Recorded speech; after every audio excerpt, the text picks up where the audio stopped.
মুর্শিদাবাদের প্রাচীন পারিবারিক দুর্গাপুজোগুলির মধ্যে অন্যতম শুকলবাড়ির দুর্গাপুজো।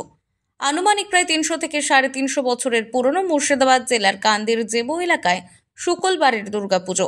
পরিবার সূত্রে জানা যায়, আনুমানিক প্রায় 300 থেকে 350 বছর ধরে প্রায় একই রীতিনীতি ও নিয়ম নিষ্ঠার সাথে শুকল পরিবার এই দুর্গাপুজো করে আসছে। বর্তমানেও এই পুজোর জৌলুস রয়েছে সেই আগের মতোই। পরিবার সূত্রে জানা যায়, ষষ্ঠীর দিন ঘট ভরার মধ্য দিয়ে এই দুর্গাপুজোর সূচনা হয়। তারপর 4 দিন অত্যন্ত নিয়ম নিষ্ঠার সাথে এই পুজো করা হয়। তবে আগে এই পুজোতে পশু বলির প্রচলন থাকলেও বিগত কয়েক বছর থেকে এই পশু বলি প্রথা সম্পূর্ণরূপে বন্ধ করা হয়েছে। পরিবারের সদস্যরা জানান, এই পুজো 4 দিন একদম বাড়িতে এই দুর্গাপুজোকে কেন্দ্র করে তাদের সময় অতিবাহিত হয়ে যায়। আমাদের দুর্গাপুজো, মা দুর্গাপুজো প্রথম প্রতিষ্ঠা করে হরেন্দ্র নারায়ণ শুকুল। মোটামুটি আজ থেকে 300-350 বছর আগেকার কথা। সেটা চণ্ডীপাঠ হয়, আজ থেকে শুরু হয় আমাদের পুজোর। আজ থেকে চণ্ডীপাঠ শুরু হবে, নিত্য চণ্ডীপাঠ হবে মায়ের মণ্ডপে।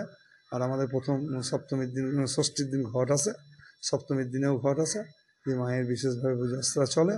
এখন দশমীতে বিসর্জন আমাদের। দাদা, এই যে এত বছরের একটা রীতিনীতি ধরে রেখেছেন, এই যে মুর্শিদাবাদ জেলার অনেক পারিবারিক পুজোগুলির মধ্যে একটা পুরনো, কতটা মনে হয় যে ঐতিহ্য ধরে রাখতে পেরেছেন?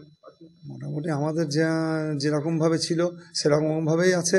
পুজোর ঐতিহ্য কিছুই বাদ যায়নি। আমাদের যেমন পুজো আশ্রা সাবেকিয়ানা, এক চালায় মায়ের পুজো, প্লাস ভোগরাগ, সঙ্গে আবার যতটুকু পারা যায় গরিব দুঃখদের একটু প্রসাদ বিতরণ।